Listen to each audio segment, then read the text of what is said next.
Maroc, novembre 2015. On passe une dizaine de jours sur tout le nord du Maroc, en commençant par Casablanca, Rabat, Tanger, Chefchaouen, Meknès, Fès, et on finit par Casablanca. Donc ici c'est la grande mosquée Hassan II.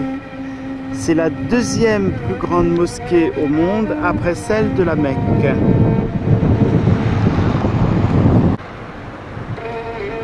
À l'intérieur elle peut contenir 25 000 fidèles et sur les grandes esplanades plus de 80 000 personnes.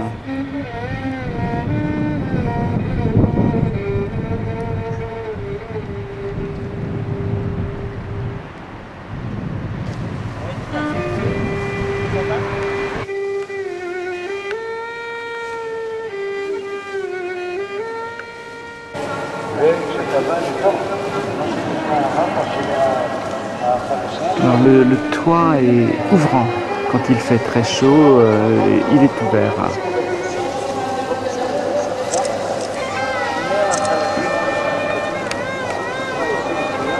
Au fond, le mihrab où l'imam fait son prêche. Il y a 24 portes dans la mosquée. Cette grande porte qui pèse 24 tonnes n'est ouverte que lorsque le roi assiste. Toute la partie supérieure est réservée aux femmes.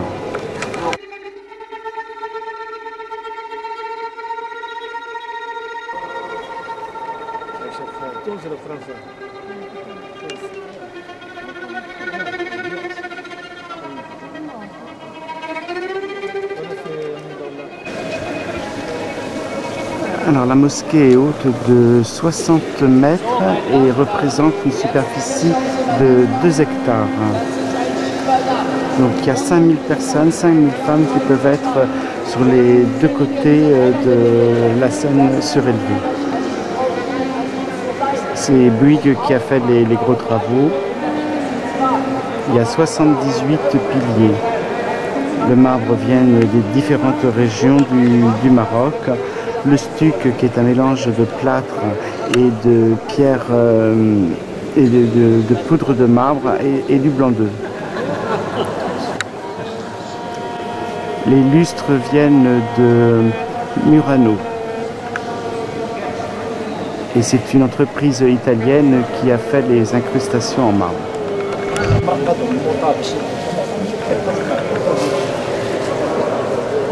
Alors c'est l'arbre généalogique de la famille régnante qui descend du prophète.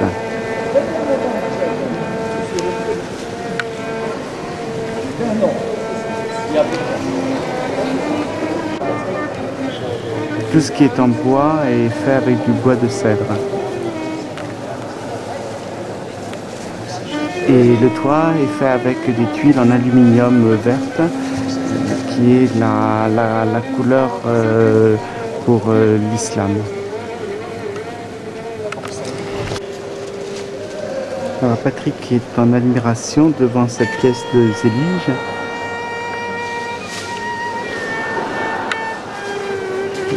C'est le métier, paraît-il, le plus difficile car il faut mémoriser en fait toutes ces pièces de céramique. C'est différent de la mosaïque où on assemble des petits carrés. Ah, les meilleurs artistes du Maroc ont travaillé ici. Et là, ce sont des pièces de ferronnerie.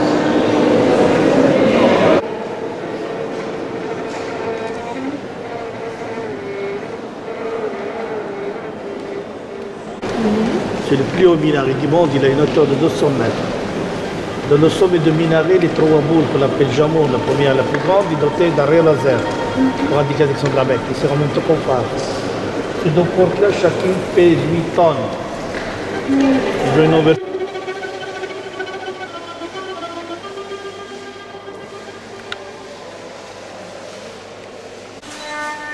Alors c'est ici qu'il y a les ablutions. Là c'est une fontaine. Là, toutes ces fontaines sont en marbre et on dirait un champ de lotus.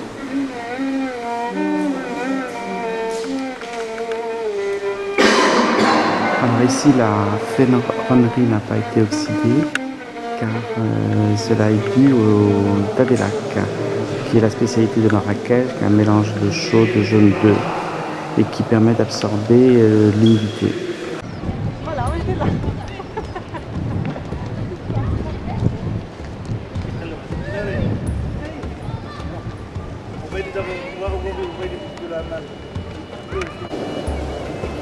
Alors en dessous de la mosquée, il y a un hammam qui n'a jamais été mis en service pour des raisons techniques.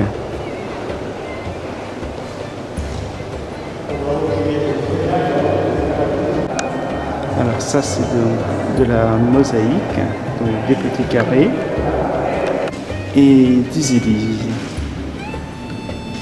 Voilà la différence.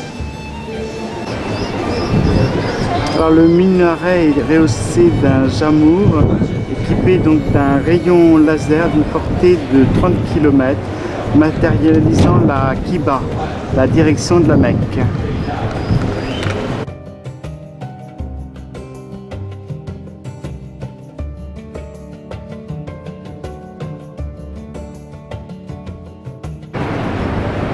Alors au-dessus on voit le toit qui s'ouvre en deux et on voit les rails sur les côtés. Donc c'est en aluminium à cause du poids.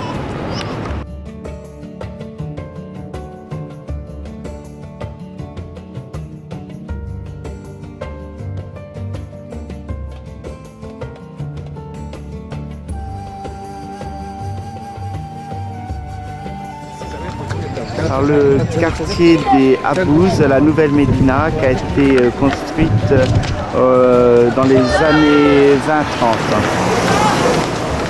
Les Habbouz, en fait, c'était les gens qui étaient au service du roi et à qui on pouvait faire confiance.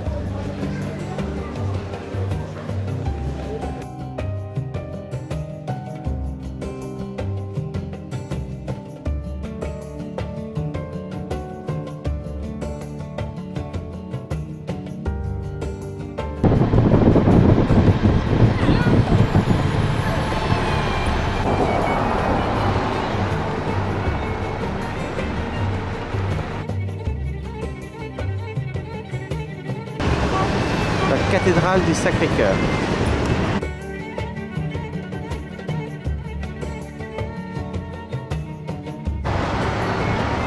Alors ici c'est le Rix Café, là où il y avait une Frère Borgart et une fille de Berman.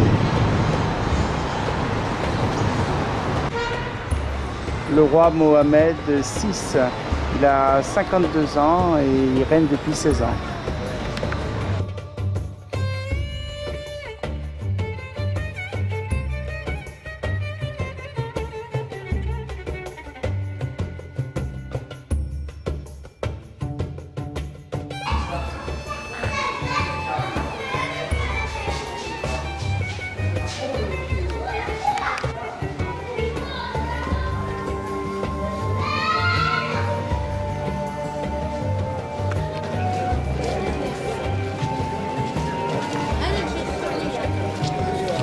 C'est l'intérieur de la vieille Médina de Casablanca. Consulat allemand, consulat espagnol et anglais. À l'ancienne Médina. Le premier consulat anglais se situe ici.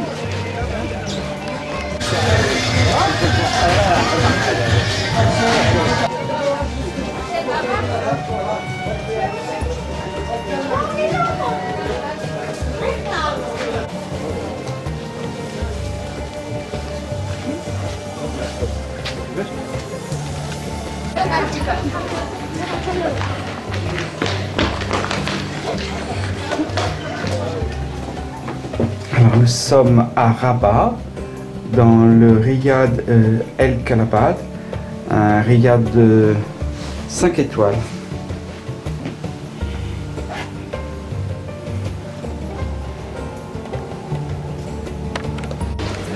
Alors c'est la Médina, comme il est assez tôt ce matin, tout est pour l'instant fermé, la Médina de Rabat.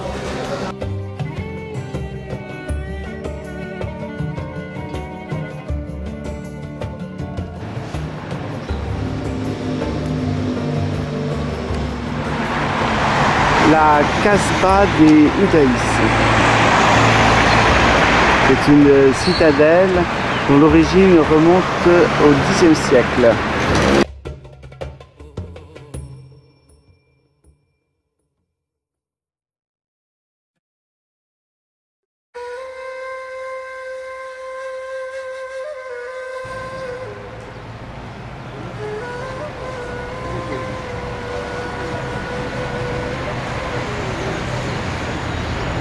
C'est la porte monumentale, la porte défensive.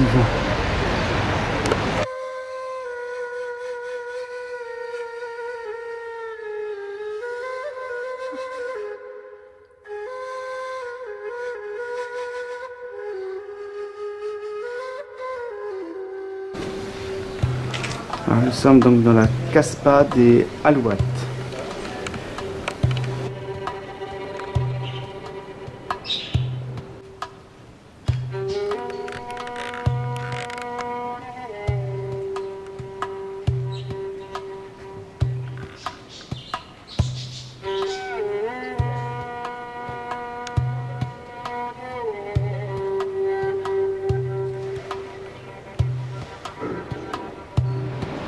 Alors cette citadelle, donc appelée la Kasbah des Oudaïs, appelée ainsi parce qu'un contingent de la tribu des Oudaïs y fut installé par les sultans alaouites pour y tenir garnison et surveiller la ville.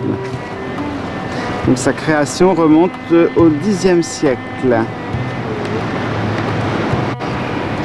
En face se trouve la ville de Salé, là où réside le roi Mohamed VI, dans un chalet. Il y a le palais royal d'Hassan II, mais qu'il a laissé fermer parce que ça coûtait trop cher.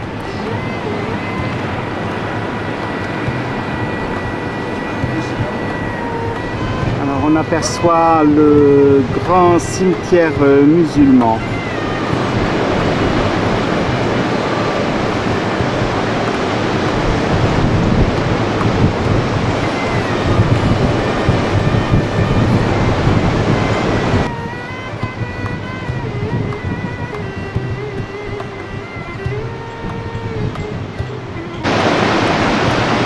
Nous sommes sur la plateforme du sémaphore.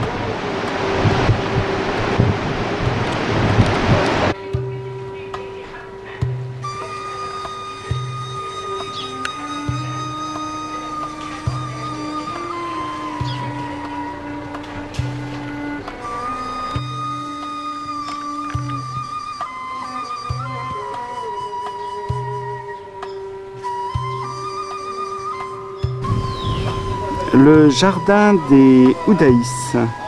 Son enceinte a été fortifiée par Moulay Rachid. Il y avait avant une grande agitation avec des gardes, des palefreniers, des esclaves, des gens du caïd ou du sultan qui s'affairaient.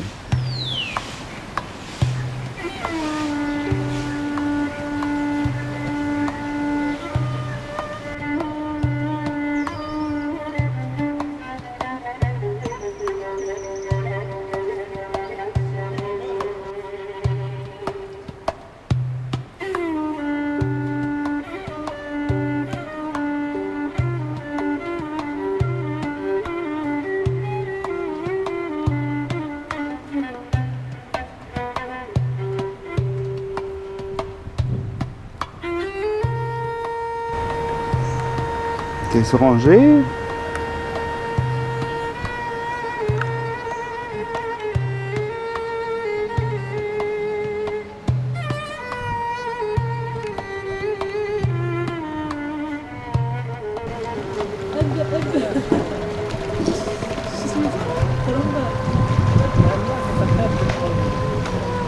Alors on voit donc l'embouchure du Bourg-et-Grève.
Alors nous sommes devant les ruines de la mosquée Hassan et le mausolée de Mohamed V.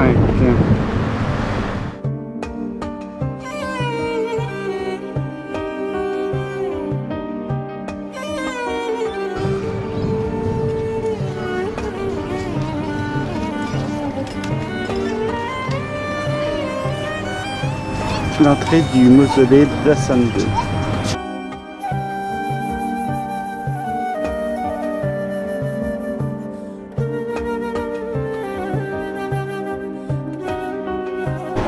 Alors c'est un cimetière de colonnes et un minaret inachevé. Alors c'est tout ce qui reste de la plus grande vaste mosquée d'Occident. Et nul monument n'exprime mieux la grandeur de l'empire almohade. Elle a été construite en 1196. Et elle compte plus de 400 colonnes ou piliers, délimitant 19 nefs de 21 travées, 14 portes. La superficie totale couvre 2,5 hectares. L'édifice ne fut jamais terminé. Il reste juste cette tour de minaret qui au départ devait faire 60 mètres de haut, ne fait plus que 44 mètres. Alors ça c'est le mausolée de Mohamed V, qui est donc à la mémoire de Mohamed V, père de l'indépendance marocaine.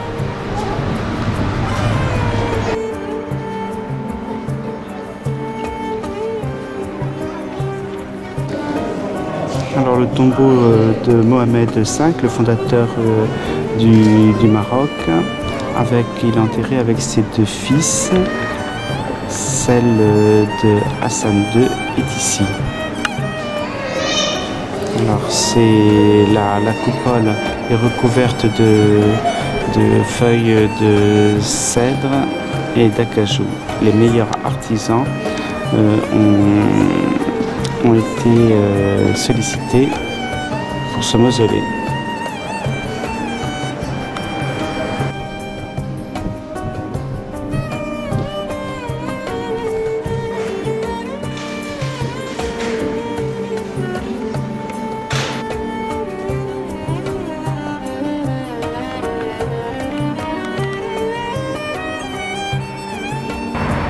Alors, les murailles de la ville de Rabat.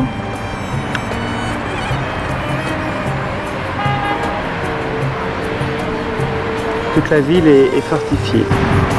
Alors, le Chela, c'est une ancienne ville romaine, longtemps désertée. Et au XIIIe siècle, les souverains mérinides choisirent ce lieu pour leur dernier repos. La porte est une élégante réussite de la Mérinide en pierre de taille. Et donne accès à la cité des morts.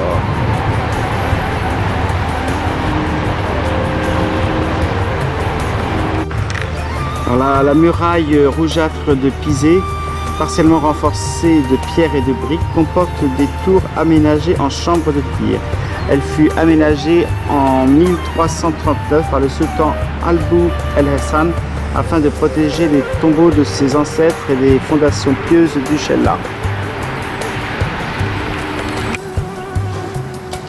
Alors c'était une ville romaine, Salah, Chella en arabe, et qui fut abandonnée après la fin de l'Empire romain.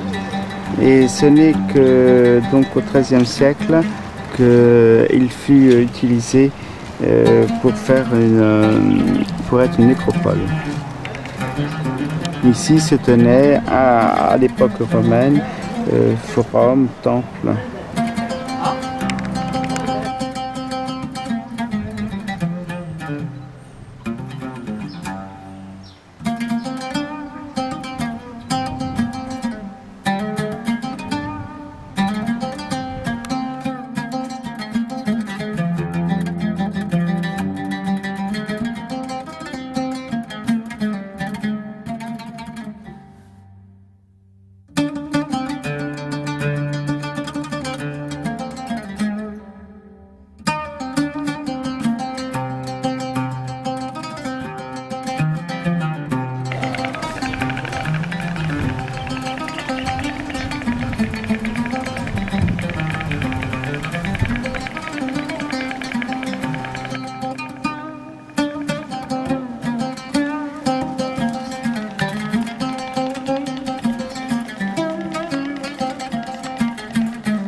Dans la cité antique.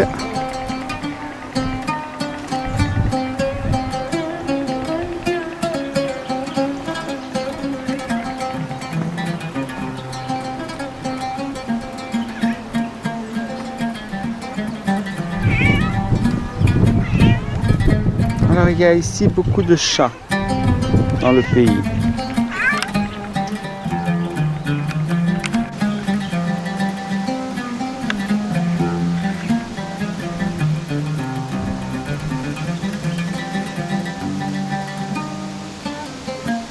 Alors ici c'est la madrasa. C'est le plus important des monuments de la nécropole dynastique.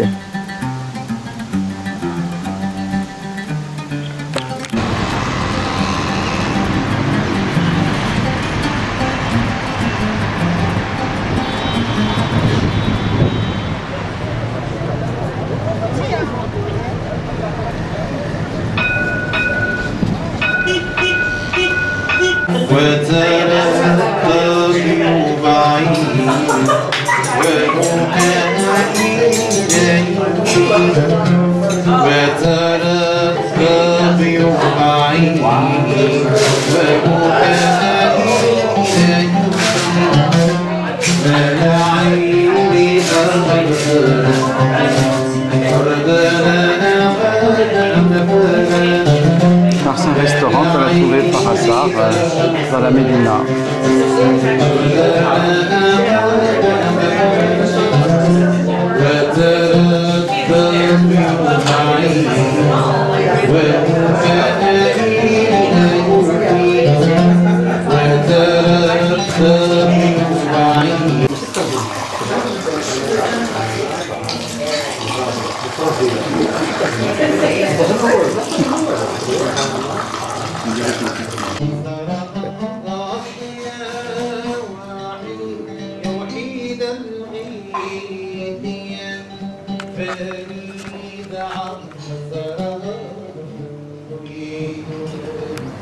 Alors nous sommes sur la terrasse du Riad de Rabat où nous prenons le petit déjeuner.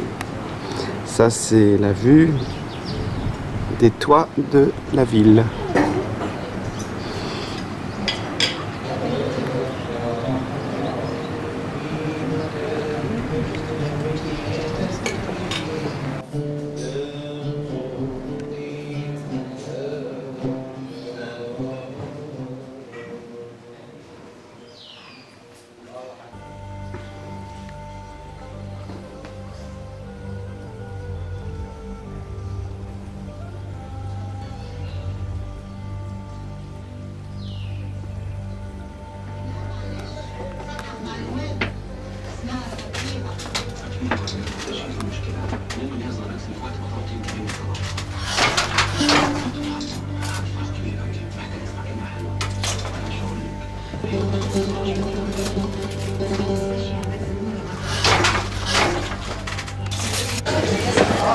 Alors nous sommes à Salé et c'est la place d'El Ghazal.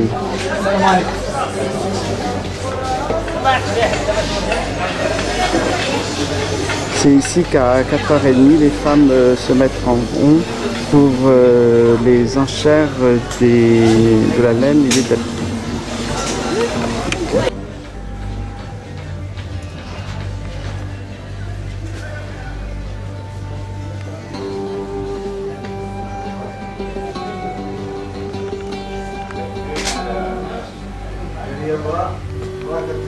Alors c'est ici que l'on fait les teintures, on chauffe avec et on met les produits pour la laine, on le rince ici et après on le fait sécher au soleil.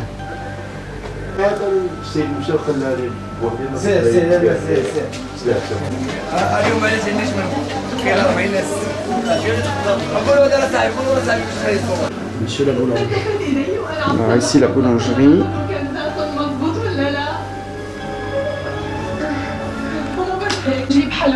Et le four du boulanger.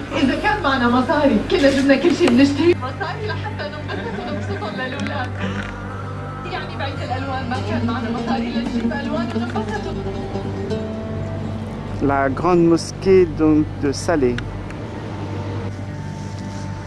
Alors ici c'est le marabout de Salé qui est le saint patron des pêcheurs et des voyageurs.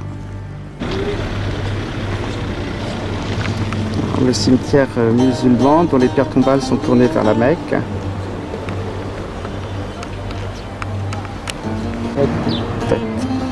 Alors ici c'est l'espace pour le marabout qui du temps de son vivant aidait à soigner les gens pour les problèmes de maladies de tête.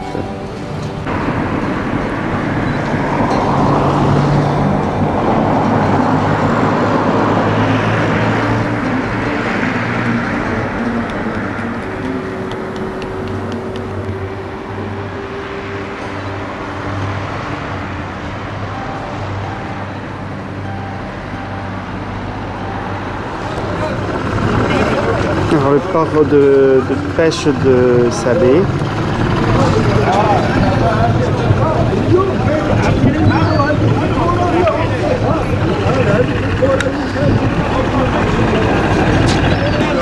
Alors tous ces hommes-là attendent que les bateaux arrivent pour après décharger et après il y a la vente aux enchères du poisson. Elles sont encore vivantes.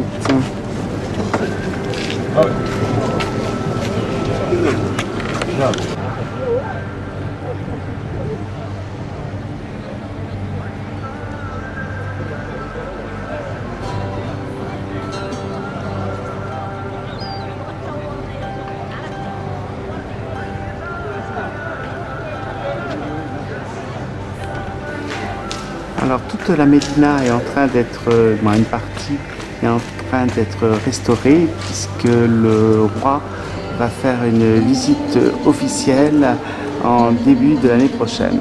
Donc pas mal d'argent a été octroyé. Alors la Médersa, l'école coranique.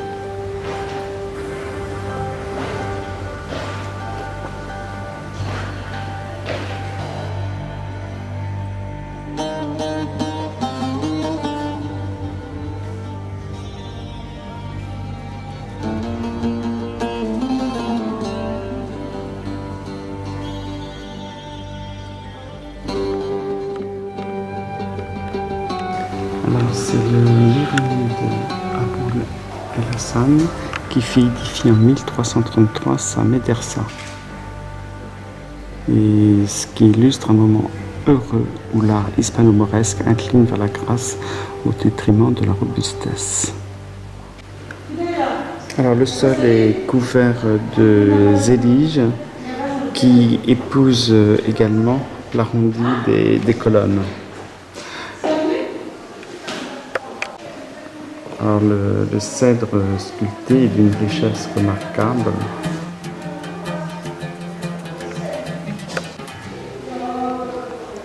Alors ici c'est la salle des prières qui est coiffée donc d'un beau plafond pyramidal de cèdre sculpté et peint.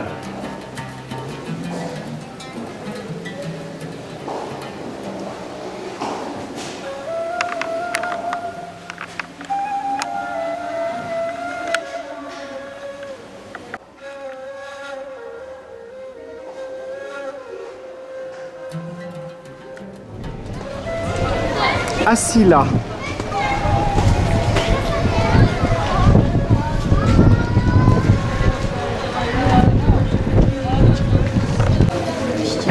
Bab Omar.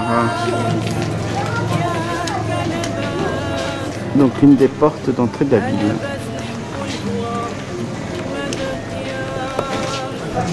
Alors, les remparts qui enserrent la ville ancienne furent construits à la fin du XVe siècle par les Portugais. Alors c'est fait avec des sacs, les peintures sont faites sur des sacs de ciment.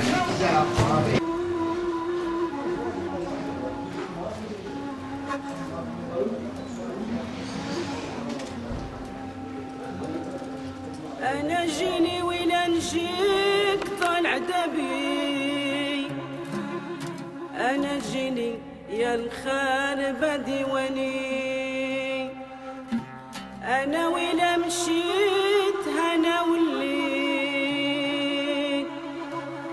بابا سيدي ولا بكيت على. Alors ici on retrouve un peu la tendance espagnole puisque c'était un protectorat, la partie nord espagnole. Alors que la partie sud était sous protectorat française.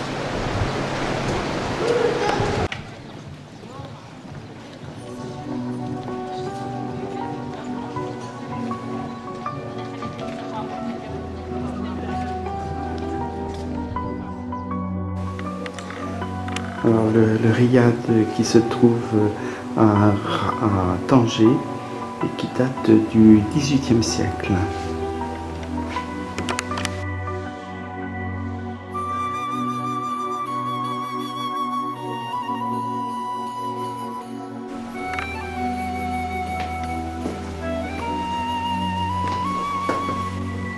Bonjour. Le pacha de Tanger.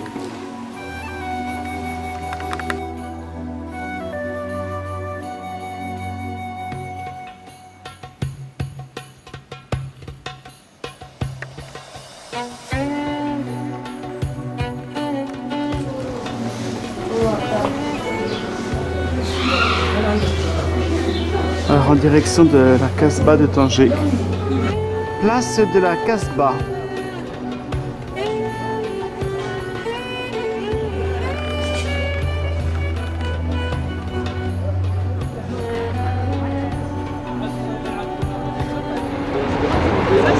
Alors nous avons une vue sur d'abord la nouvelle marina qu'ils sont en train de construire et au loin on voit le détroit de Gibraltar. Et Gibraltar.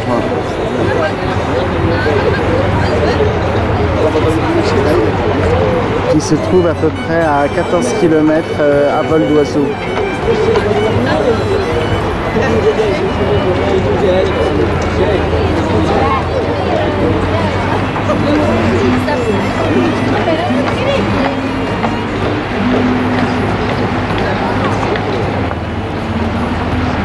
Et la baie de Tanger.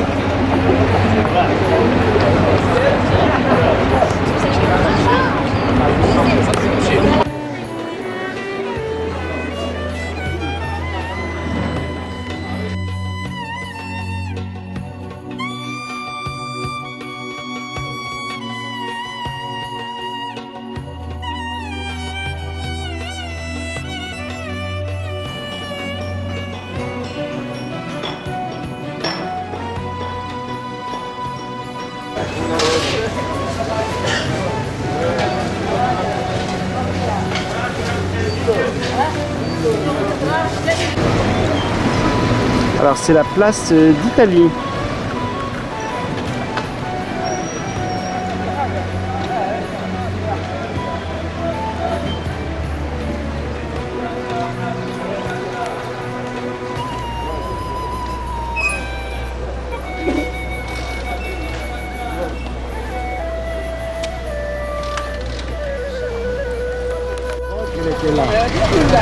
Le jardin de Mendelia.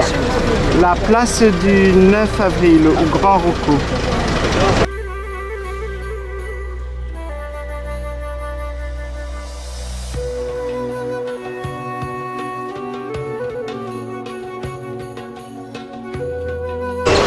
Alors nous allons au restaurant Les Saveurs du Poisson, le meilleur de Tanger pour le poisson.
Alors nous sommes au jardin de la Mandulia avec un beau spécimen de Ficus elastica, arbre vieux de 8 siècles, soi-disant. Le cap Spartel, qui se trouve donc au nord-ouest de Tanger. Alors ici nous sommes donc à la pointe, en face c'est l'Espagne et c'est la coupure entre les deux mers Atlantique et Méditerranée. Alors la grotte d'Hercule.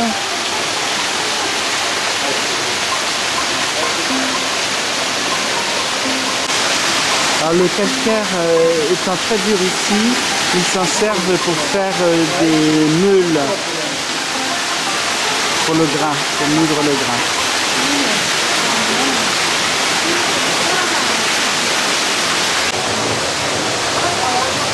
C'est une peinture faite dans la roche.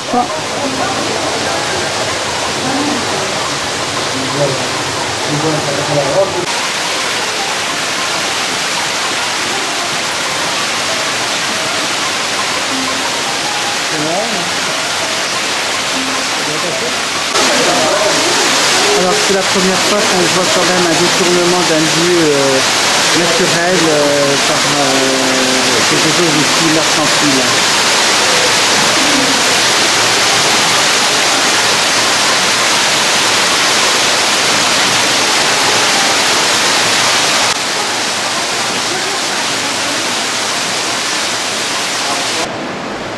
L'entrée de la grotte par la mer.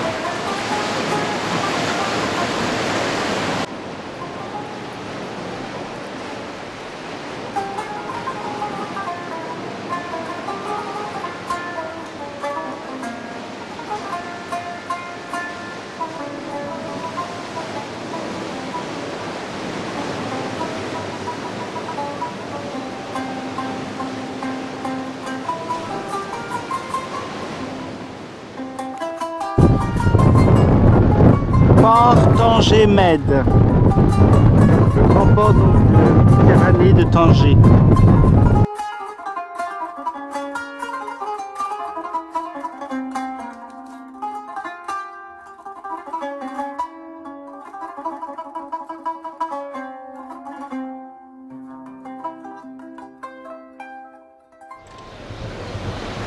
Tétouan.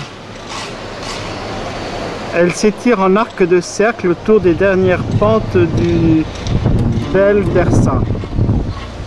On dit aussi Tétouan l'Andalouse.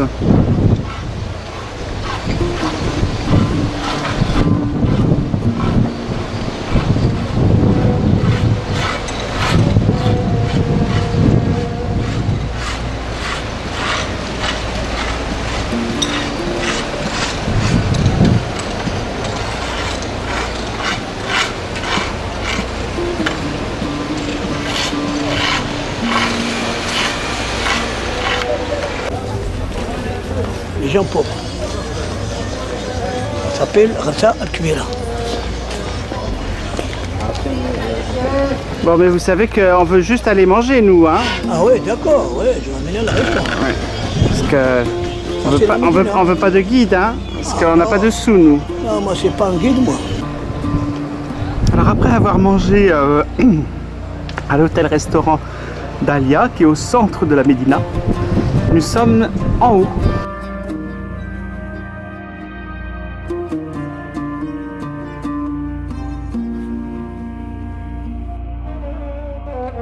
Au loin, la Méditerranée.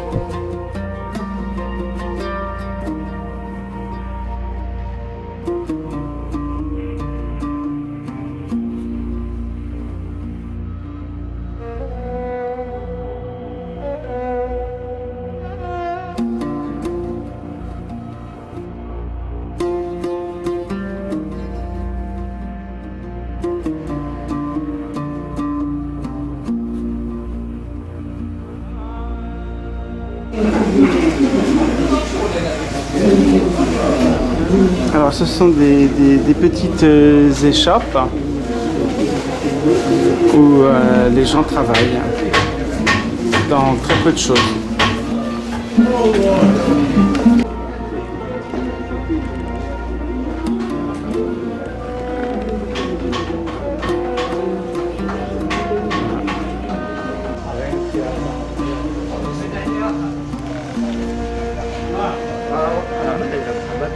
S'il vous plaît. Et là, c'est les terrasses. On va y aller, ouais. Ouais. Et la terrasse, tu peux voir le troisième cimetière. Ouais, parce qu'on a ici pour voir muslim, espagnol.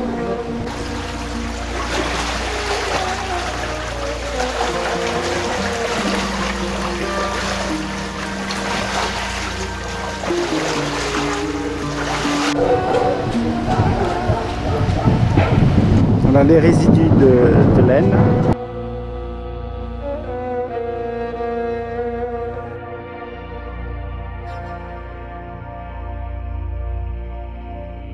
Ouais. Pour les chèvres, les vaches, les moutons, jamais n'existe le chameau dans le palais.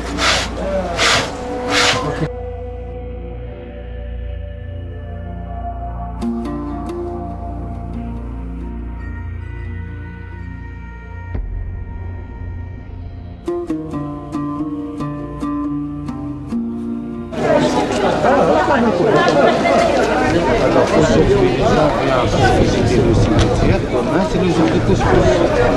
Ici, s'il vous plaît, c'est la mosquée du cimetière. Vous avez le droit de rentrer. C'est pas comme les mosquées de la Médina. Oui, c'est pour rentrer d'ici. Alors, le tombeau du fondateur de la ville de Tétouan. Oui, c'est écrivé sur là-bas. Oui, qui s'appelle Sidi Al-Mandri. C'est une fondation de Tétouan. Ouais. Quelqu'un espagnol, il m'a dit, vous, mieux que nous dans le cimetière, il m'a dit, même dans le cimetière, vous allez de la vie. Les poules, les chèvres.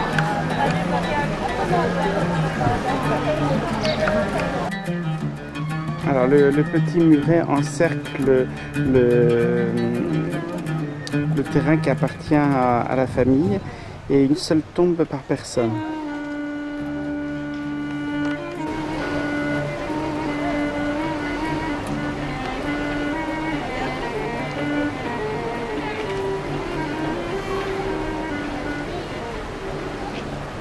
Et pour Tétouan, ça veut dire le fontaine de l'eau, où il y a beaucoup de l'eau.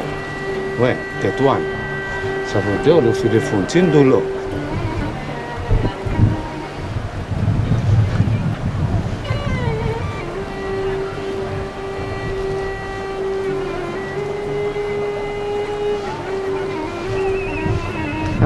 c'est la grande mosquée là qu'on voit qui est avec des carreaux verts.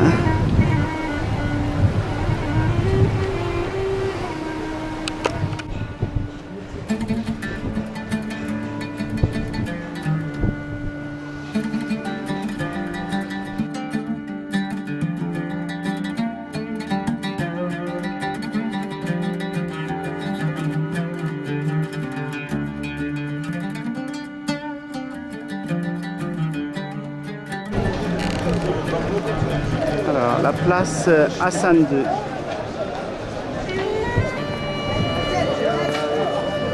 Et derrière, il y a le Palais Royal.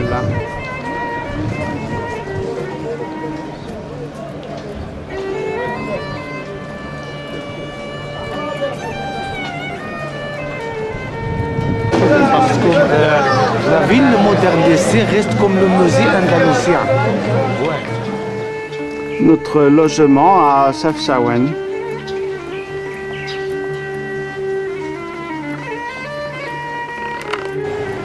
Notre hôtel à Chefchaouen.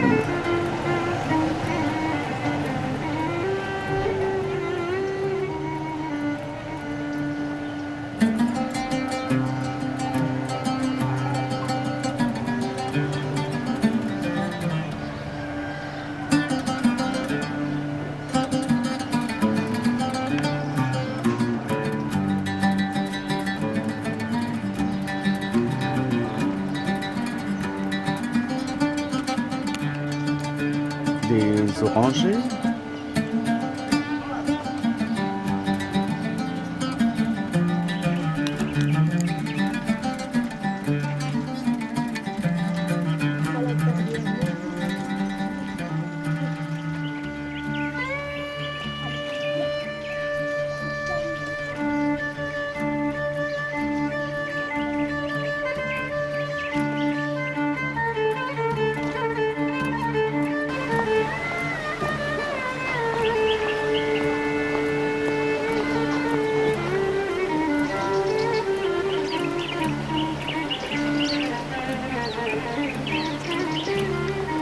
Alors la couleur bleue qui est faite et qui est mise en plusieurs fois dans l'année sert pour protéger contre les mouches et du rayonnement solaire.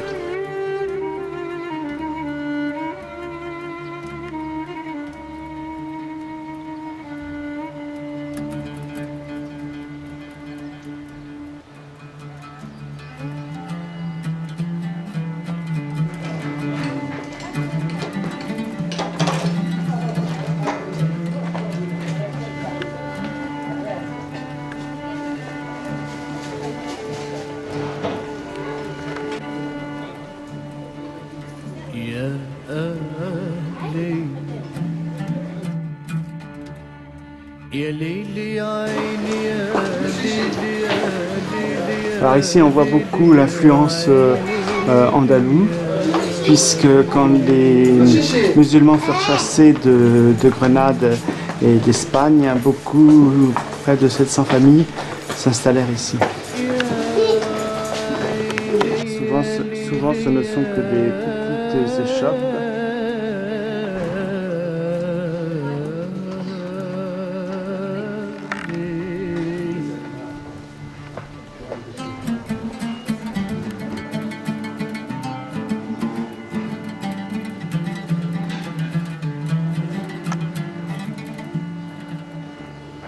أود أن أبكي وثغرك يبسو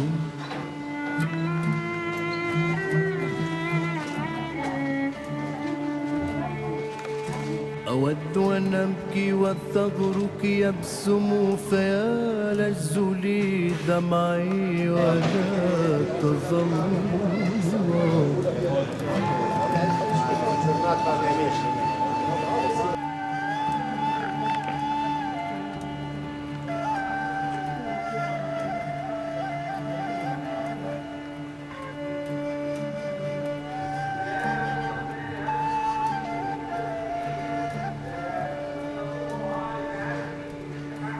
أود موتي والحياة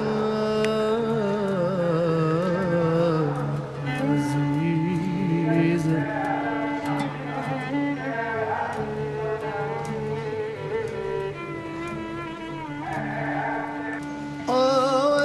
c'est un caravansérail avec les petites cellules qui sont aux étages.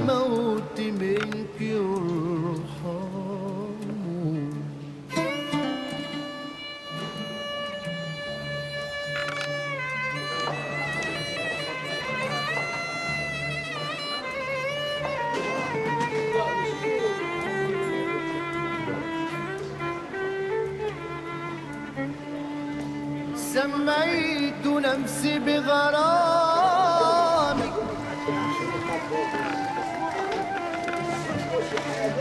سميت نفسي بغرامك يوسف يا محلى يوسف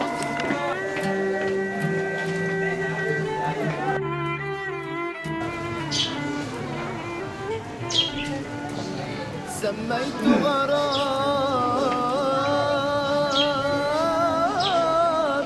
بالغرام يوسفا قتيل لي بالحب أنك مريم قتيل لي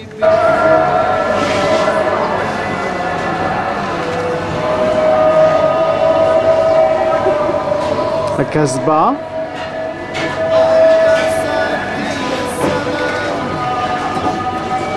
La grande mosquée.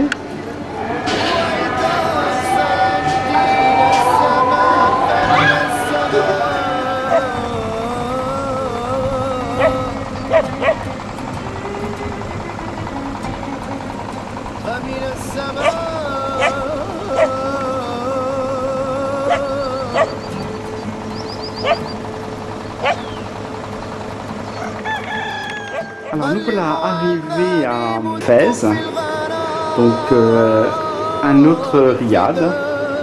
Voilà, la chambre est assez grande.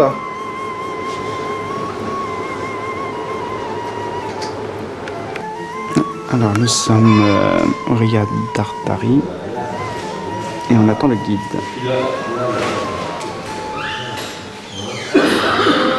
Alors là c'est là qu'on a notre chambre qui fait tout cet emplacement à des 3 fenêtres.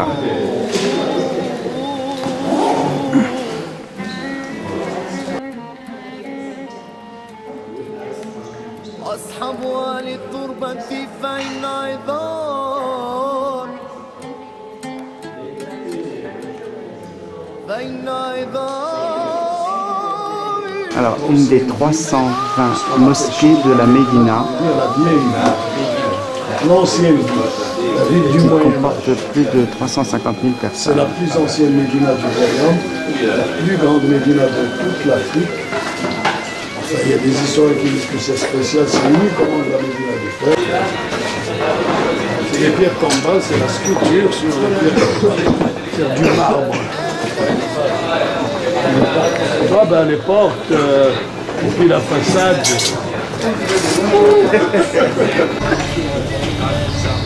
Alors, la première école mixte, école primaire qui est toujours d'activité.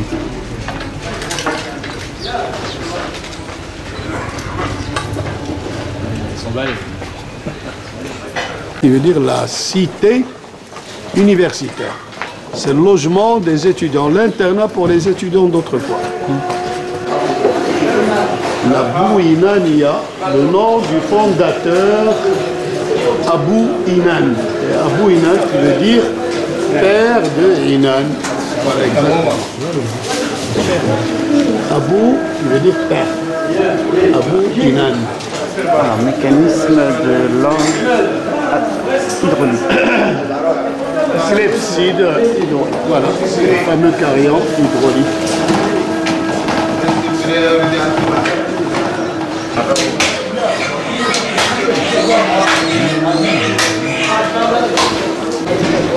Alors, la porte bleue, donc de ce côté-là, elle est verte, de l'autre côté, elle sera bleue.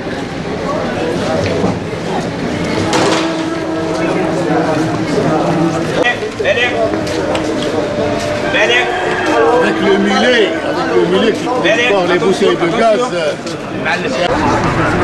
Alors le bleu est la couleur de la ville de Fès, le vert est la couleur de l'islam, qui est l'espérance, la paix.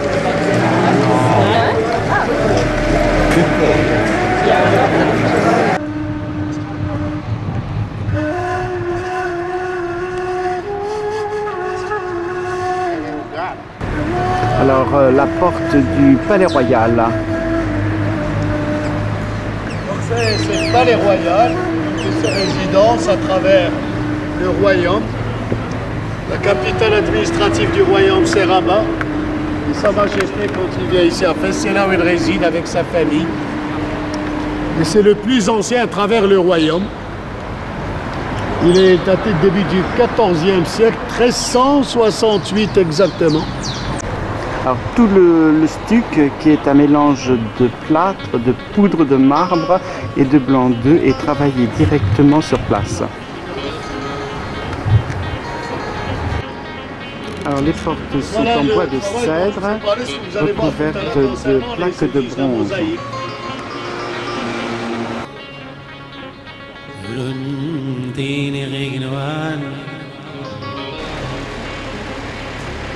Alors ça c'est le côté andalou là, avec ses balcons.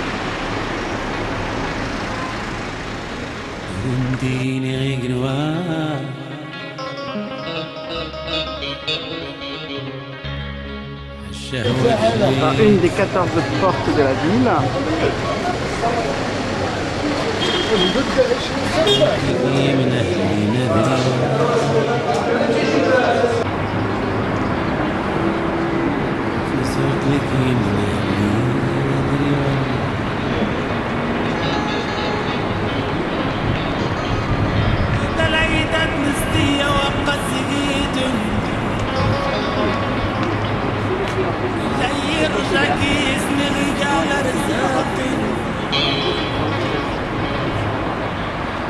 Alors, la ville de Fès compte 1 million d'habitants.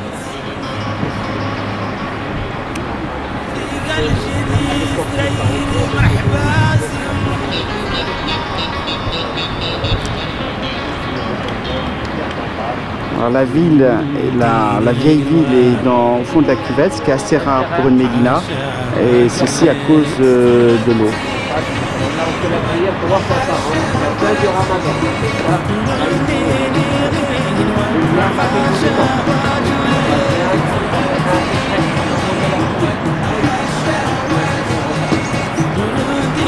Alors, la ville a été fondée en 1808 par Idriss Ier. C'est la plus grande médina du monde arabo-musulman.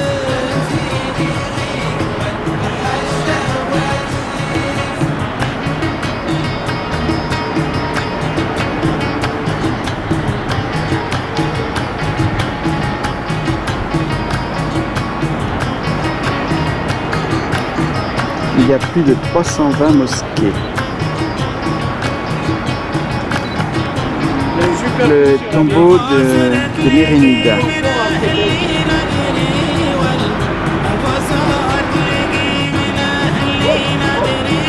Alors ça c'est un borge, donc un bastion. Donc nous sommes en face, où on a exactement la même chose. Ces bastions étaient là pour défendre la ville. Superficie de 83 hectares concernant le Palais Royal. 83 hectares. Alors 450 hectares, 350 000 habitants, 70 000 commerces.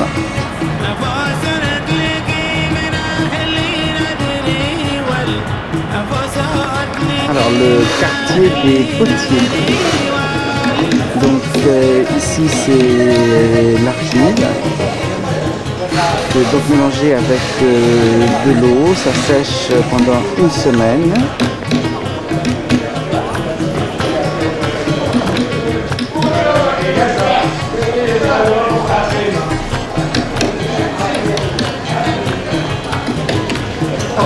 16 هذا الشيء اللي باب الصلابه حتى خاص ياخذ تحت الطوابير تاخذ واحد 16 عرفتي هو الا غادي يروح الناس دير لها كل شيء كلشي دانا صاحبي ماشي صلاح ذاتي لا لا والله الا سميتو بنتي عنصري مع شي بحال هكا واخا الا مشيت تقول لا لا عمرك ولا كتالي تقوليش ما فاتش Après, ça séchera pendant une semaine.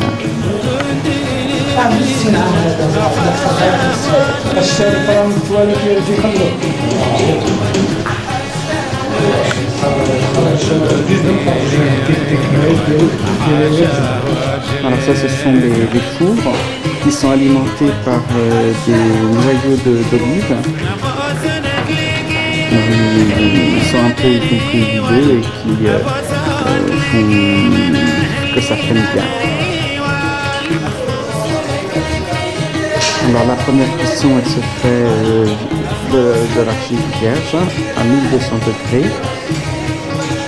Ils laissent refroidir pendant 4-5 jours. Après, ils mettent la couleur et ils mettent les poteries au-dessus. Aussi pendant quelques jours, et là ça chauffe pendant à 1000 degrés.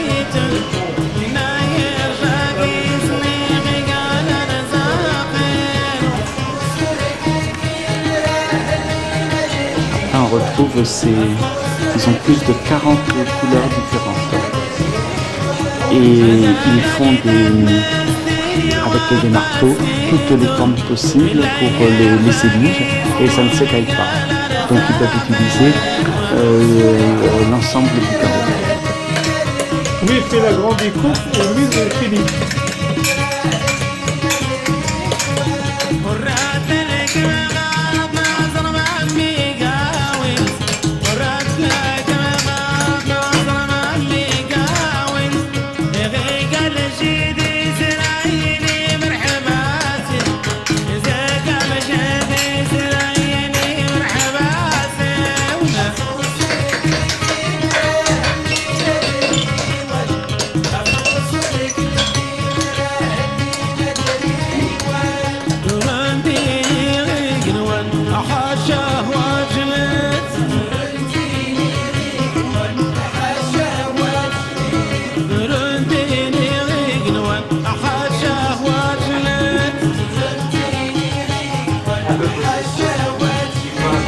Le sage forceur, c'est-à-dire qu'ils les apprennent. On ne les donne pas comme ça par hasard à n'importe qui, c'est des professionnels qui savent les dessins par cœur et les mettent à l'envers, les coloris. Et après mettre la couche du ciment, et maintenant c'est plus la poivre de vin. Alors là ce sont chaque poche a des morceaux différents, de tailles différentes et de couleurs différentes.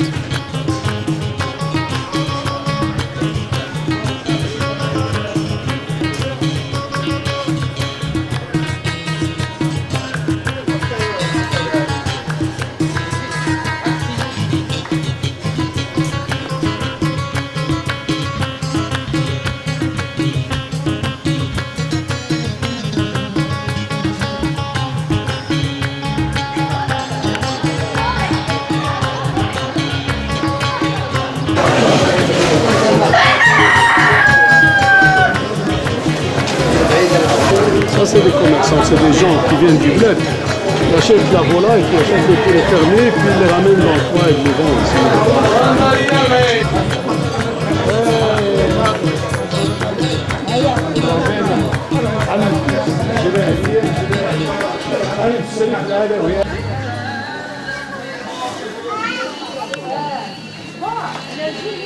Alors, il y a la grande table et les petites tables, c'est un service pour un salon marocain.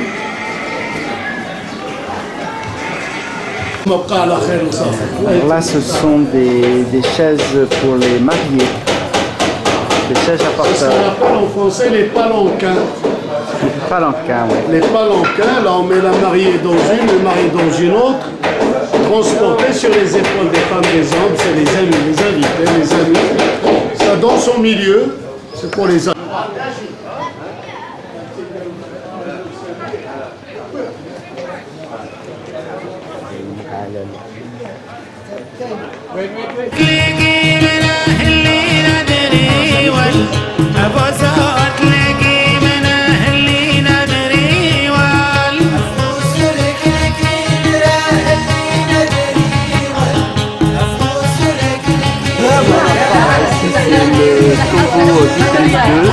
Le patron de la ville, le fondateur.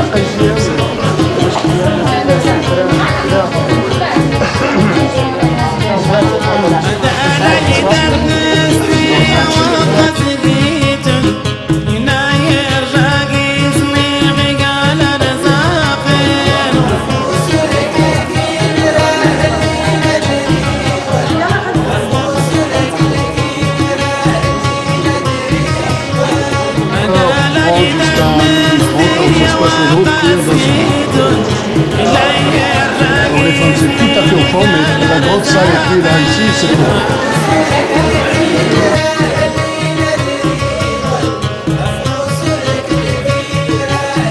Pavillon qu'on trouve dans la cour derrière, à l'endroit de l'université au monde qui date du 9e siècle. Elle a été créée par une femme, par deux femmes. Le matin, donc, c'est la théologie qui est enseignée et l'après-midi, elle sort de mosquée.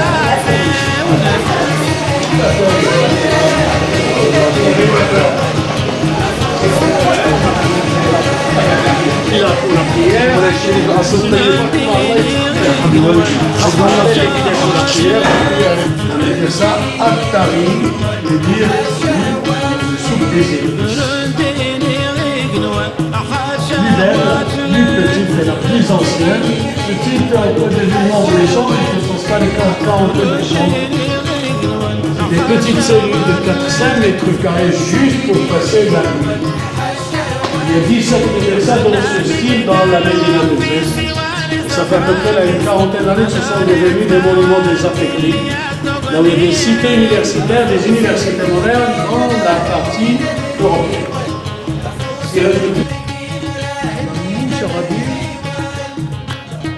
Exactement pour les femmes, peuvent voir sans être vues.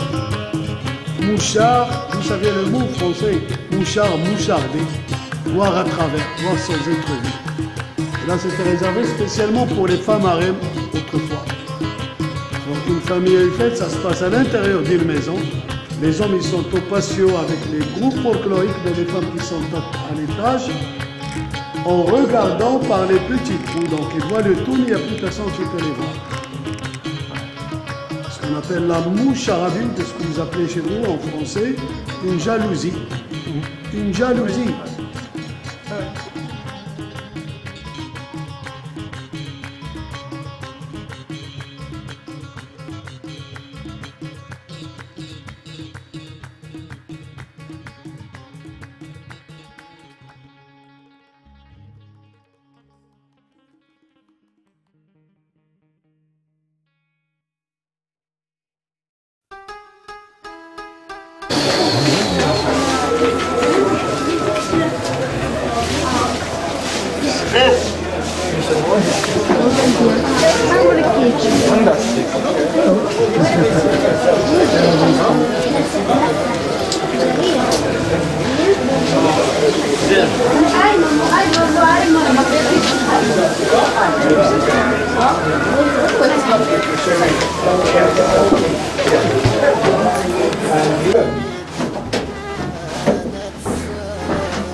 Alors les tanneries, donc ils sont en restauration.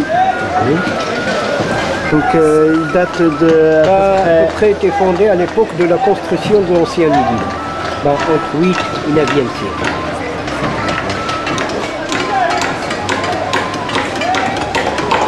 Alors ils travaillent jour et nuit.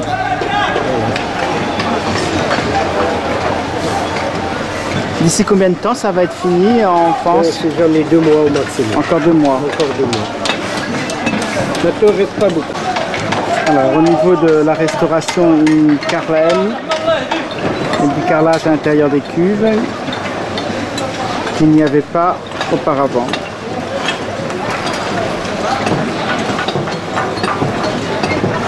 C'est la plus grande tannerie du monde. Voilà, c'est ça.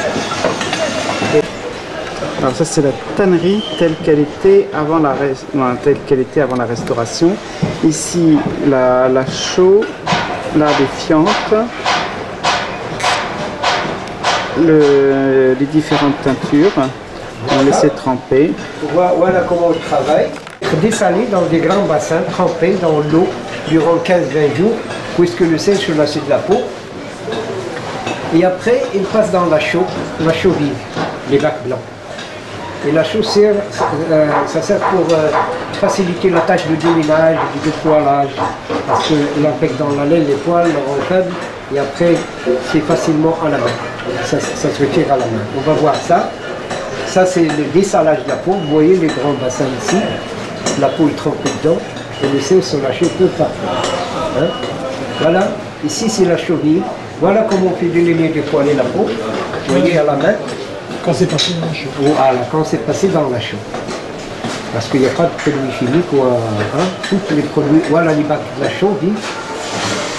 Et après cette étape de déménage et de dépoilage, il passe dans le tonneau de bois pour laver et rincer. Vous voyez, tout le travail manuel est à base des pigments naturels, soit des pierres minéraux, des plantes, des racines et des épices. Là, c'est le tonneau de bois pour rincer et laver aussi la peau de la chaux. Vous voyez comment hein?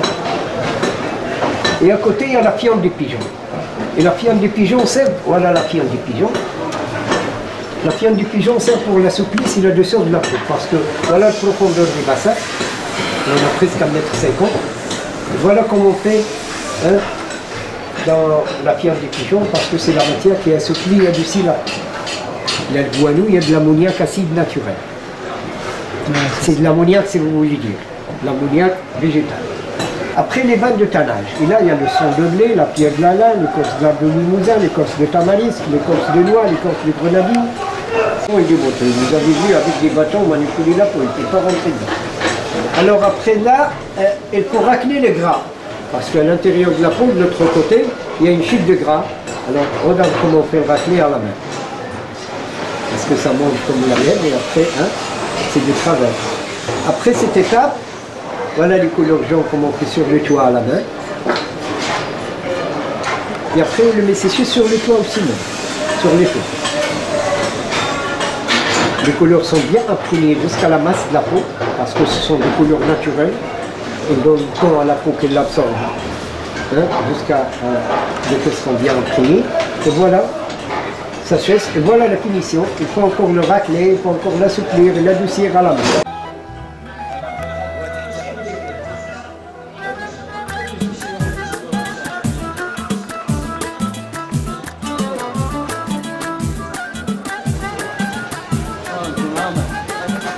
يلا نوض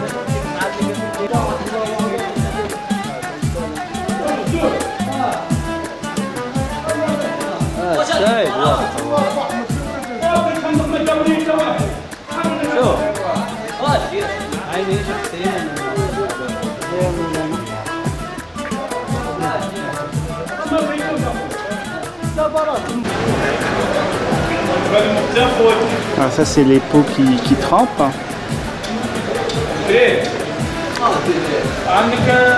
La machine où les peaux sont nettoyées. C'est pas bon ça, monsieur.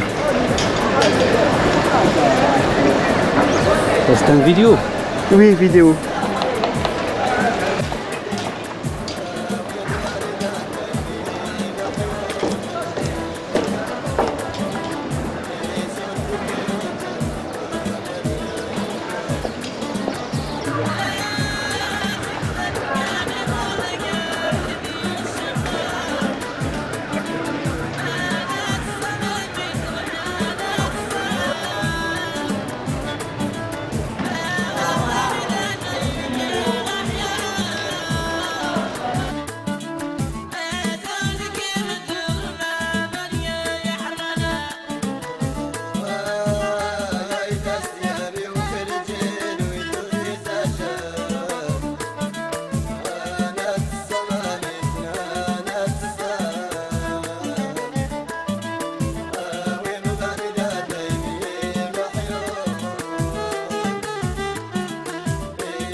Alors ici c'est le tombeau du roi Mérénide. C'est de là qu'on avait la superbe vue de Fès. La Médersa Bou Inania, qui représente l'archétype des médersas marocaines. Elle a été construite au milieu du XIVe siècle et c'est la plus vaste et la plus somptueuse médersa de Fès. Alors c'est au sultan Abou Inan que l'on doit sa création, l'une des plus heureuses de l'art mérénide.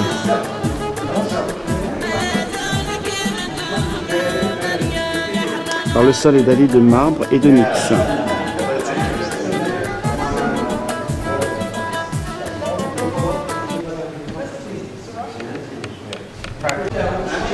Alors ce sont de magnifiques éliges.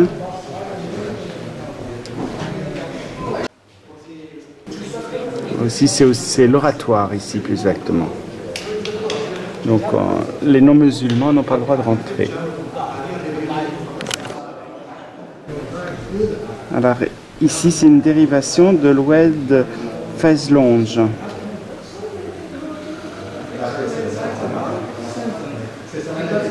Qui est occupé par nos amis les chats.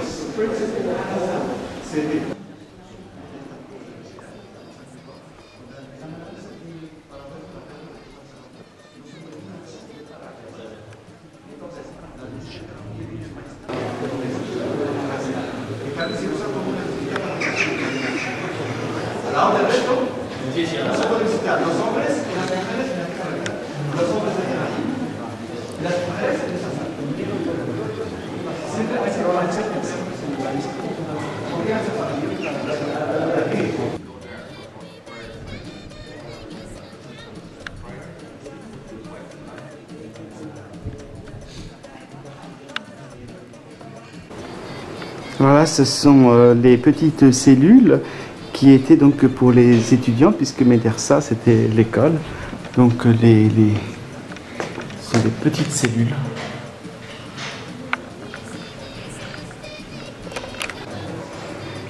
Alors certaines cellules donnaient directement dans cette cour. Des petites cellules qui devaient faire à peine 5 mètres carrés.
Alors les termes qui datent de l'époque romaine et qui fonctionnent toujours,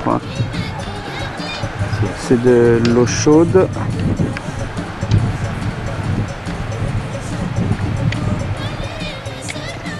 Moulay Idriss, une ville sainte. Pour les croyants, 7 pèlerinages à cette ville équivaut à un pèlerinage à la Mecque. Un caroubier.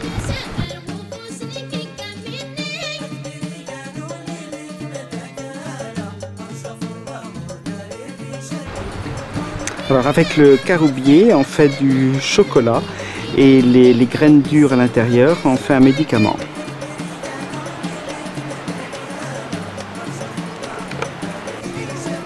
Alors le mausolée de Idriss Ier, le fondateur du Maroc et de la dynastie des Hybrides.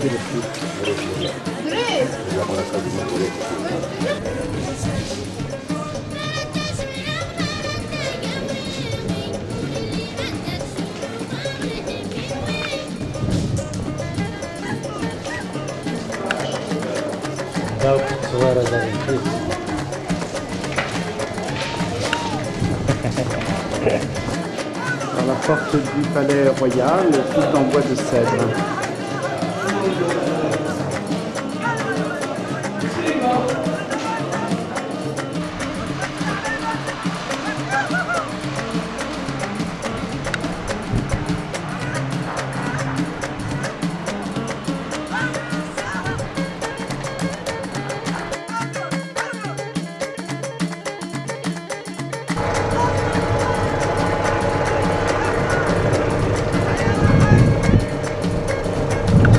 Donc la ville de Moulay Idriss qui est perchée donc sur deux collines. Le site de Volubilis. C'est le site archéologique le plus vaste du Maroc avec plus de 40 hectares. Il est inscrit au patrimoine de l'UNESCO en 1997. Il doit sa renommée aux nombreuses mosaïques qui ornent les antiques demeures. Les restes d'une huilerie, et on en a retrouvé plus d'une cinquantaine dans la ville. C'était la spécialité de la ville qui en faisait commerce.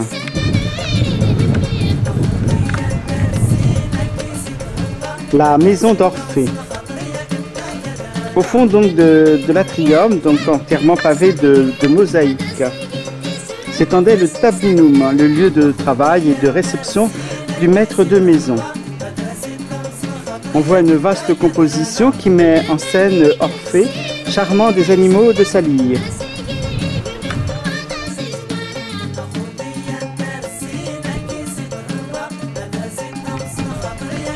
La mosaïque des 9 dauphins, qui se trouve donc dans le triclinium, c'est-à-dire la salle à manger.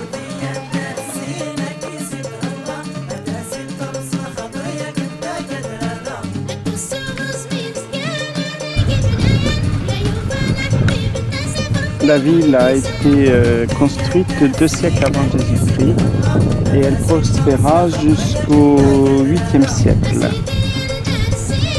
La ville a compté jusqu'à 20 000 habitants au début du 3e siècle après Jésus-Christ. Donc la reconstitution d'une huilerie de l'époque.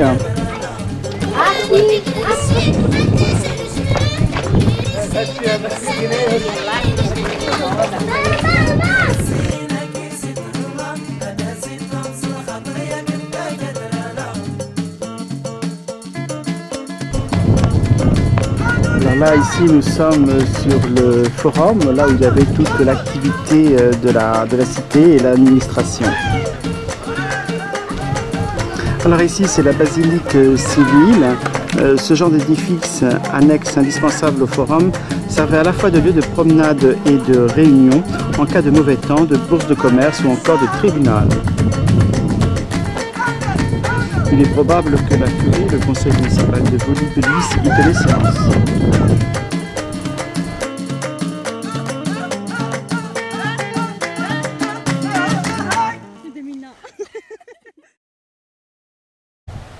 Alors on voit ici, ce sont les canalisations en dessous pour les évacuations des eaux.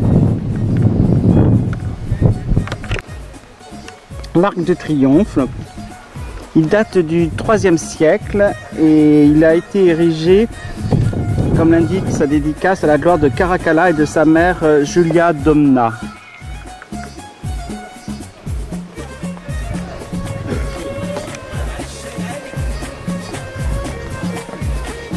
Alors là, on rentre dans une grande demeure.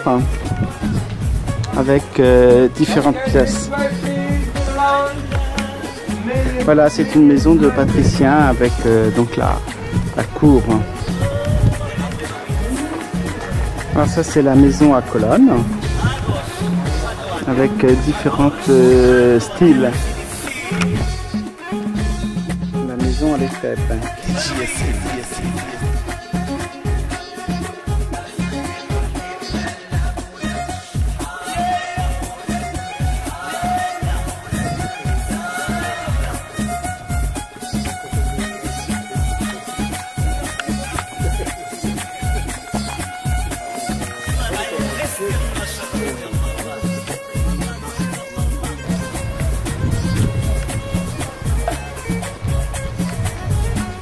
C'est la grande rue principale.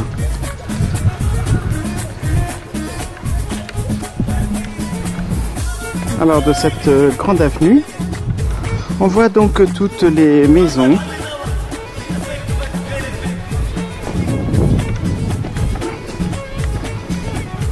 qui sont sur chaque côté.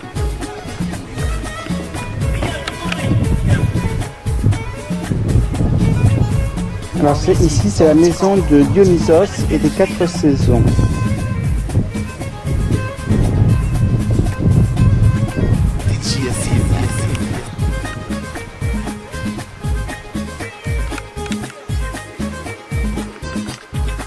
Alors ici c'est la maison des fauves.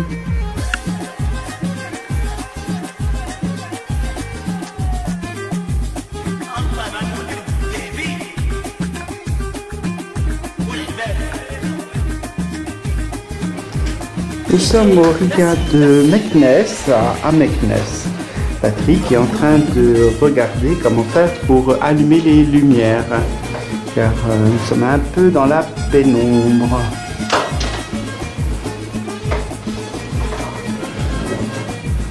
Donc Patrick est en train de faire sa prière, tournée vers la Mecque. Une des 5 prières de la journée. Il y en a encore une.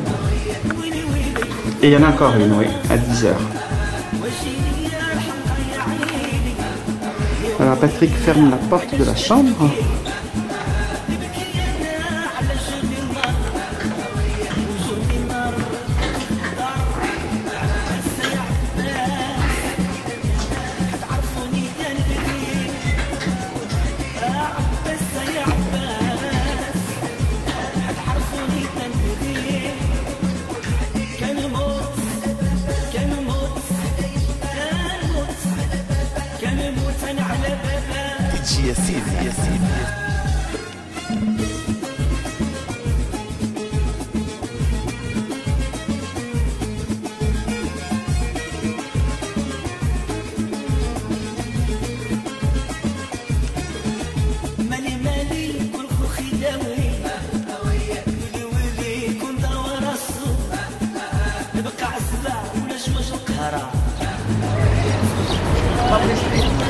Meknès.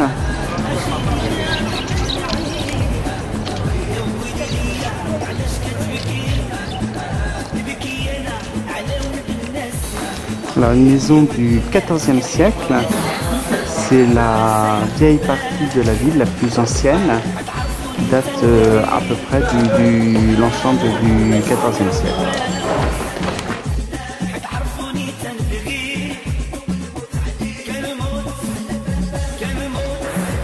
Alors, l'arabe Kofik de la ville de Kofa, de la ville de Kofa, et c'est l'arabe coranique, d'une manière beaucoup plus artistique que l'arabe classique qu'on retrouve ici. Les enfants rentrent à l'école à 5 ans et apprennent l'arabe coranique jusqu'à l'âge de 7 ans. Première année, c'est apprendre à lire et écrire. Deuxième année, apprendre les 5 pays de l'islam. Nous, le jour, c'est le safran. Vous avez le blanc, mon ami.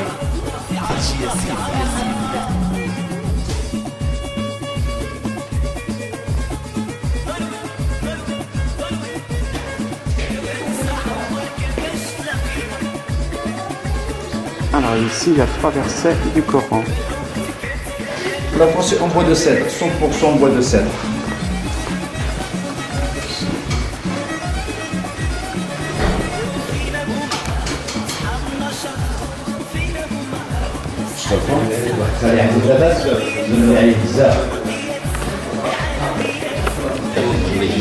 Alors là, ici, nous sommes toujours dans la partie du XIVe siècle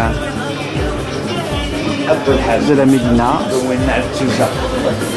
Donc là, c'est le style andalou avec des moucharabiés qui est toujours fait tout en bois de cèdre. Alors là, c'est une fontaine aussi qui date du XIVe siècle et qui ramène l'eau du moyen d'Atlas. Alors il y a les 4 couleurs de la ville impériale, des 4 villes impériales, le blanc pour Rabat, le rouge pour Marrakech, le bleu pour Fès et le vert pour Meknès. Pour se reconnaître de quelle région chaque population était, ils faisaient des tatouages. Ici c'est le tatouage de Meknès. Quand c'est les croix, c'est ceux qui sont les berbères du sud.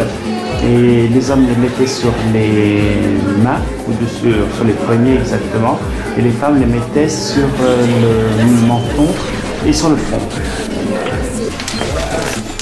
C'est le Maroc origine, c'est pas... Alors là, on fait chauffer le hammam, la salle à 45 degrés et la fontaine d'eau chaude.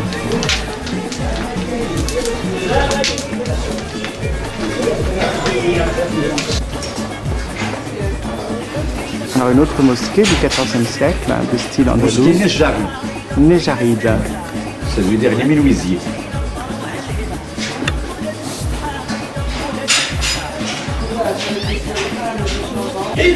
Alors ici c'est un fondouk ou un caravansérail. Au rez-de-chaussée c'était les chevaux et les chameaux qui se reposaient ici, et à l'étage c'était les femmes et les hommes. C'était les tribus berbères qui venaient faire du commerce, et le caïd, le chef de la tribu, s'arrêtait uniquement dans les villes où il y avait un fondouk. Et les habitants de la municipalité, quand ils savaient qu'il y avait ces commerçants berbères, venaient directement ici pour faire les échanges.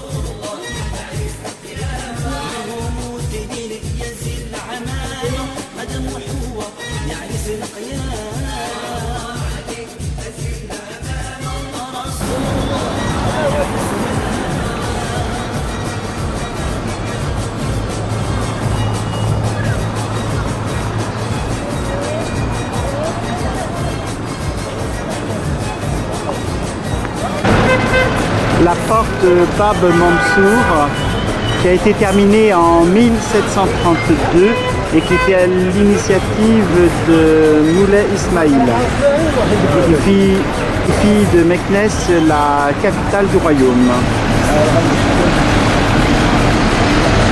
Cette porte est la plus importante de la ville et l'une des plus célèbres d'Afrique du Nord. C'est aussi appelé la porte du renégat, car il a eu pour architecte un chrétien converti à l'islam. Alors ici, c'est l'entrée du musée d'art Jamaï.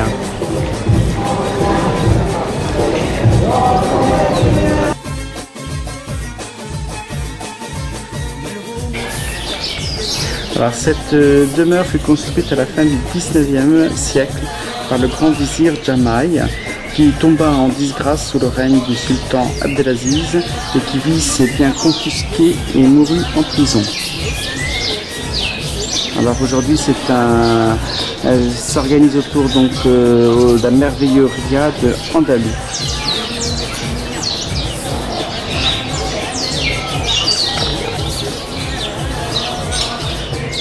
On a du mal à penser qu'on est au cœur de la ville.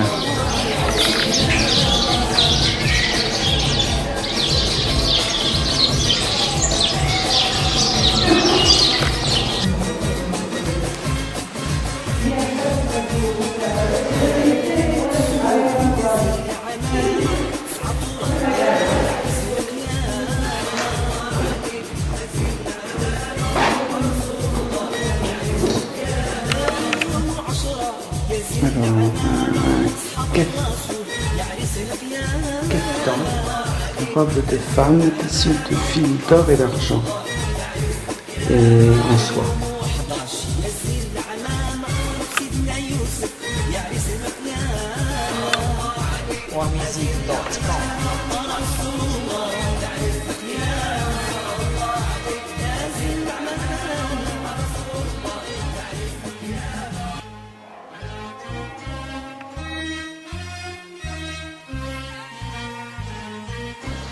Voilà, la salle de réception.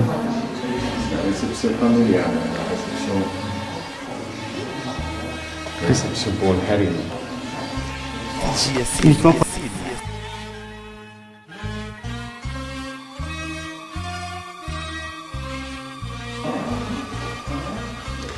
Alors la chaise des mariés qui date du XVIIe siècle. Berbères se reconnaissent et représentent les alors ici c'est plus de style andalou. Nous sommes à la médersa d'Inamna qui date du XIVe siècle. Alors le mihrab.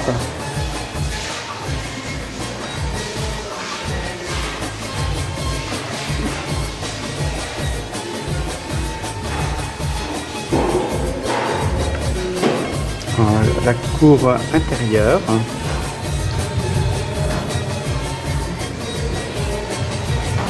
Il y avait à peu près une centaine de petites chambres d'étudiants qui se trouvent à l'estage.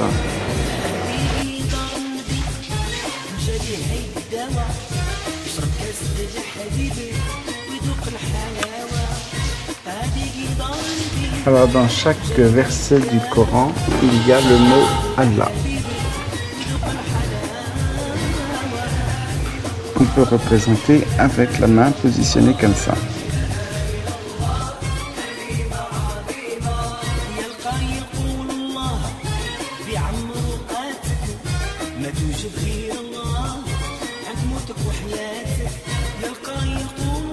Alors la grande mosquée.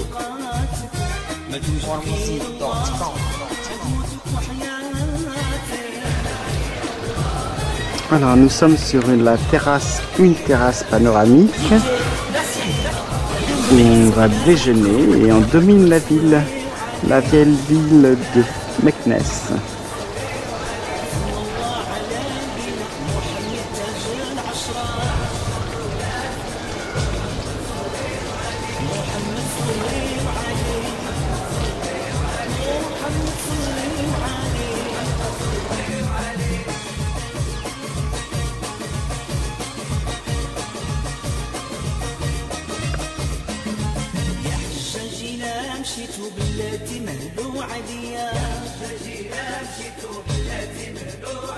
نتوضى في بير زمزم ونصلي في بورقيا ونصلي في بورقيا ونصلي في بورقيا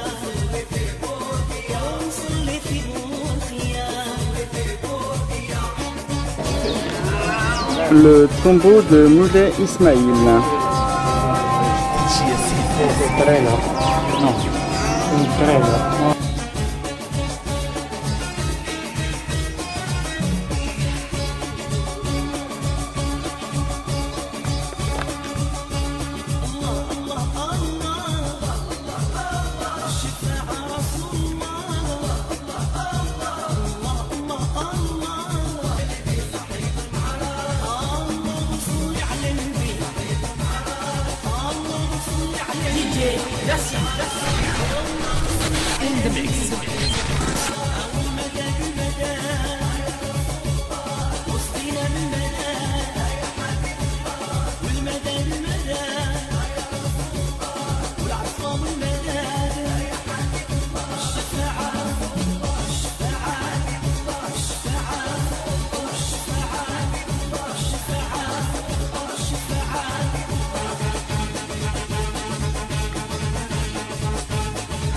Alors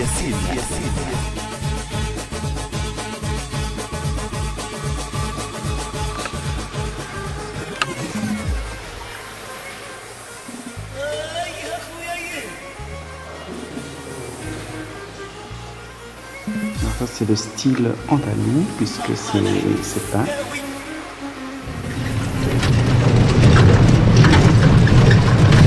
Petit tour de calèche.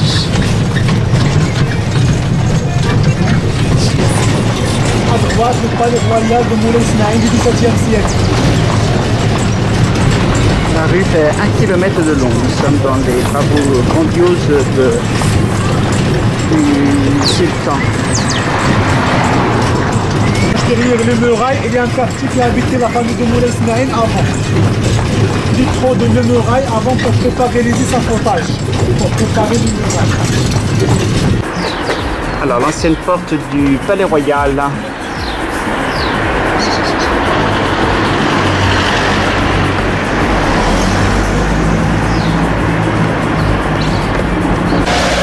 Cette avenue fait plus de 1 km de long.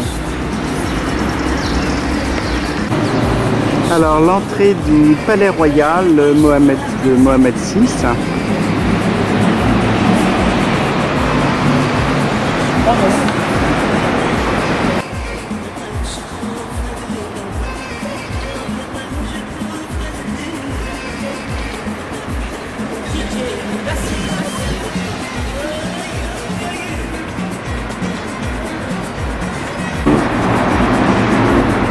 Alors la Patrick dans sa belle calèche.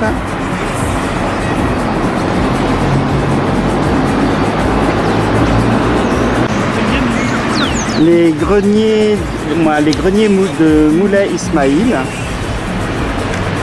Avant, il y avait 12 000 chevaux.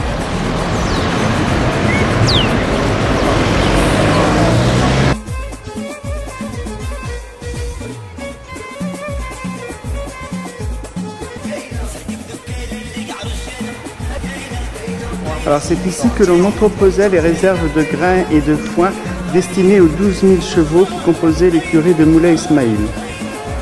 Alors ici ça s'appelle Dar el-Ma, qui signifie maison de l'eau.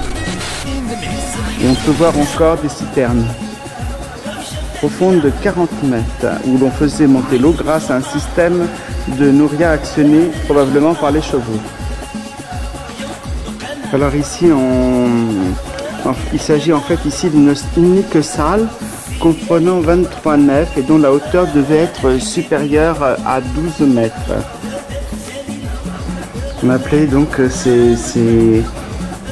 les écuries de Moulay Ismaïl. Bon, ils servaient aussi d'entrepôt.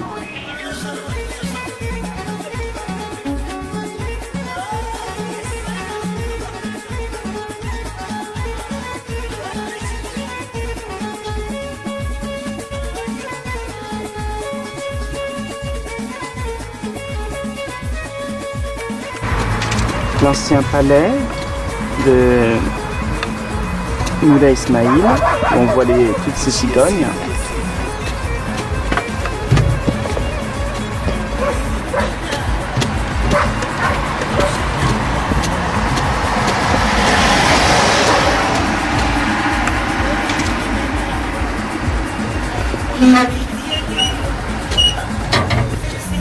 Et à côté le nouveau palais.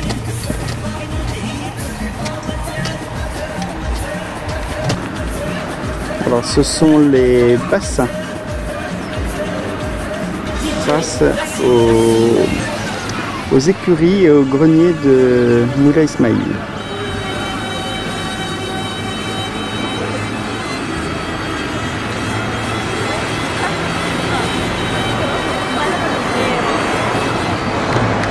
Le bassin fait 7 mètres de profondeur.